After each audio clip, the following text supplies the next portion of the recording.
when I had this thought to do a new body of work, it came to me to work with the garden. And I'm not sure in what capacity that was, so I brought my son out here, and instead of putting him in front of all the life, all the greenery, I actually put the greenery in front of his face. And I'm not sure why.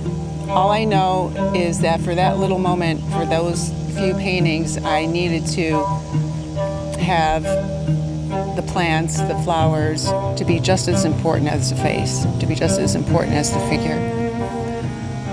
So I did a few paintings that way, and what opened up for me was this idea that all life is important. The plants, the air, the things that move around are just as important as the figure. It opened this door for me to look at what I was doing with the paint, and that was my way of connecting to a way to reach out to viewers, to other people, because it became this journey for me. Suddenly I respected what the paint was doing so much more. It slowed me down a great deal. I was building these things very slowly, so there were multiple layers coming up very slowly, and I gave it the time to sit between each layer and go, well, what's going on now? You know, what am I doing now? So I would look at the strokes, I would look at the color, and decide whether to keep it or to cover it up, or, you know, there are all these decisions going on intuitively, pretty much. So every square inch of that canvas became a little special square for me to look at. And instead of just saying, well, that's not important, the background's not important, it became very important. It just made it a richer experience for me. So instead of setting up my easel outside, let's say, and painting what I saw, I would sit outside. I would sit on the ground. I would look around. I would look at the air. I'd look at the birds. I'd look at the bugs and absorb it that way. And even though working in plein air is a valuable experience, and I've done that, I wanted to do something different. I wanted to say something more personal to me, because that's what this journey is for all us creative people. We are, you know, to speak our own voice, find our own way of communicating and reaching out to people and making a connection. This isn't just product that I'm spewing out in the world. This is something meaningful, and I hope that people can connect to it in some regard, because this is all of us.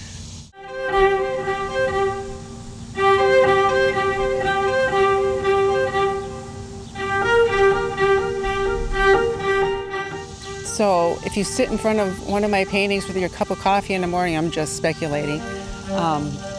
Maybe it's, okay, wow, I didn't see that last time I did this, or maybe that section. Well, I didn't either. You know, I don't plan these things. They just sort of come from this spot of relaxing with the process, with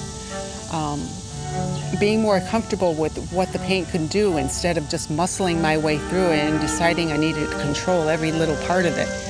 You know, I'm not here to control things so much. I'm just here to accept things the way they are and learn to be okay with it, and whatever it is, because everything is so fleeting, it's so momentary. And even in the process of painting, I can just decide, oh, that part's not important, or this day is not important because I want to get to the next stage. Well, you know what? All those stages are important, and then the final product is something really rich.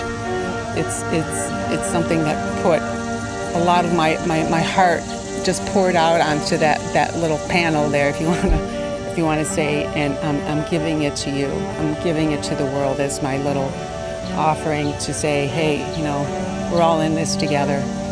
And maybe in my small little way, I can make your life a little more peaceful, a little more happy. You know, that sounds so sentimental, maybe, but it's how I feel. You know, I really think we're here to connect, and I hope that people do connect with my work and find another piece of themselves by looking at it.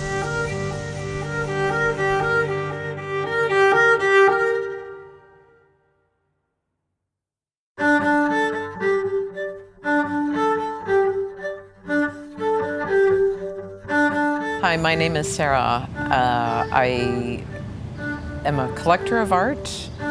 I love the world of art. I want to be part of art. I have 7 of Stanka's pieces, and they are the biggest part of my collection of art. And I can't imagine life without art of any form.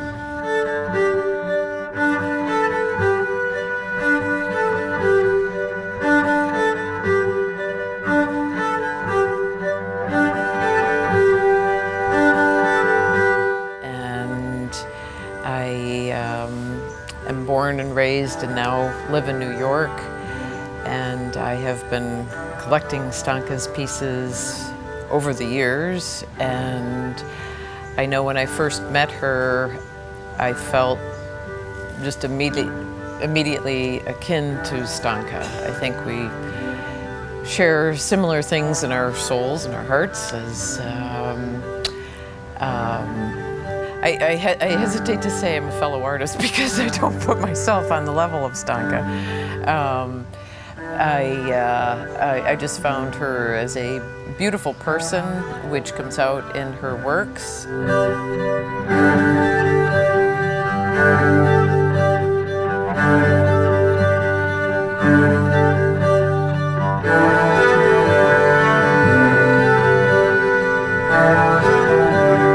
The thing that I really appreciate about Stanka's painting is that in these times, it's art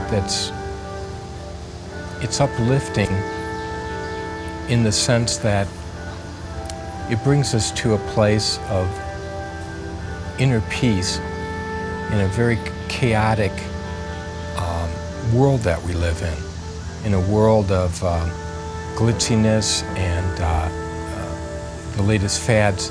There's something that harkens back to the traditional masters of realism.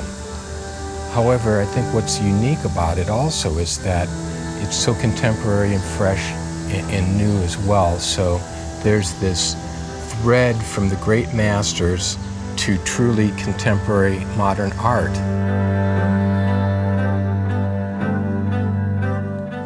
Stanka has a way of capturing her models and bringing them one with nature, and in particular with the women, showing the strength, the gentility of women,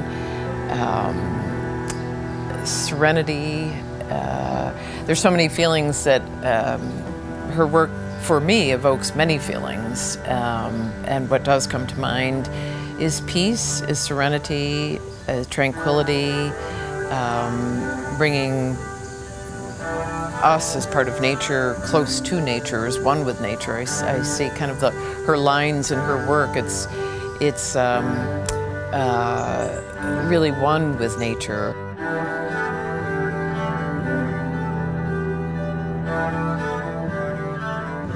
Also, I think that the point of Stanka's art is that it takes us to a place that the world is once again beautiful and wholesome, and a world that we want to live in. The people are in a place where we want to be, and it's a place that we could be. We should allow ourselves to be. And her paintings are a reminder that we can reside in a place where the world is good.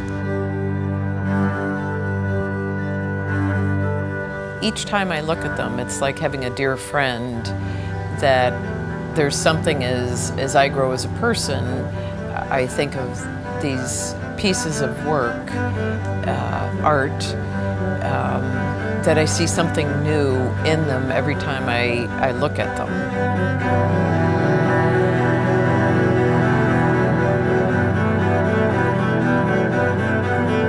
But I bought these pieces because I love them.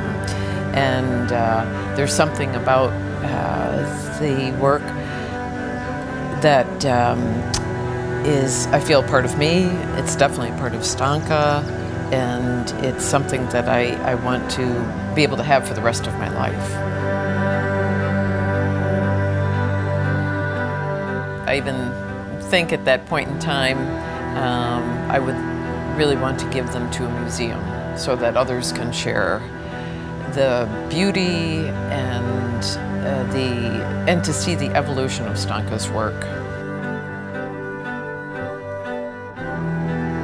I think of Stanka as a female version, modern day, of John Singer Sargent.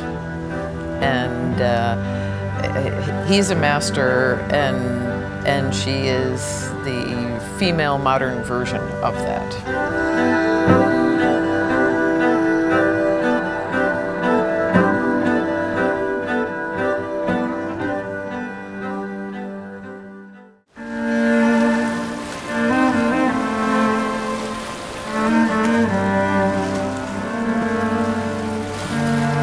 When I think of working with my subject matter, it becomes almost like viewing life through a kaleidoscope. There's the actual material imagery in front of me that most people would see in front of them, but then it's like turning the dial, the kaleidoscope, just a little click in one direction or another, and then becomes something totally different. So what is that? For me, it's about immersing myself in all my senses, paying attention to the wind, paying attention to the sounds, deciding what to leave, what to embrace, cultivating a sort of resonance with whatever it is I'm painting. And how do I put that on canvas? How do I put it all together? Well, a lot of the times it's just sitting with it. It's just allowing that to filter through me. Even sounds like that.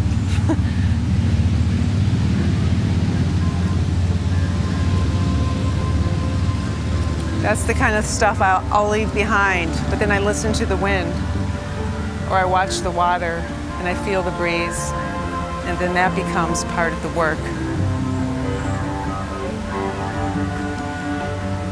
There's a lot of silence involved, and I need to be comfortable with that because I don't always know what to do every second of every moment of every painting.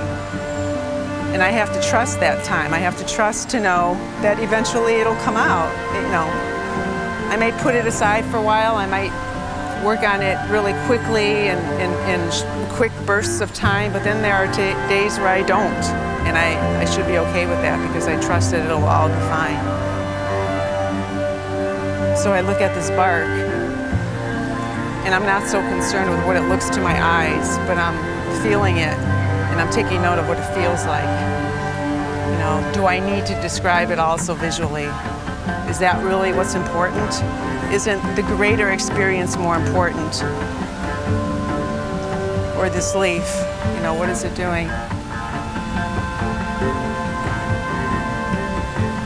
Movement is very crucial to whatever I'm painting because everything changes. Nothing stays the same, and we're all connected. Even the wind, even the bad stuff, even the good stuff.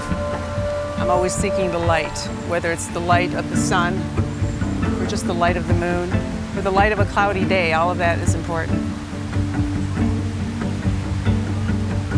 It's a matter of, you know, not discounting anything that comes in front of me, because whether I use it or not, it still informs my work in the best way I know how.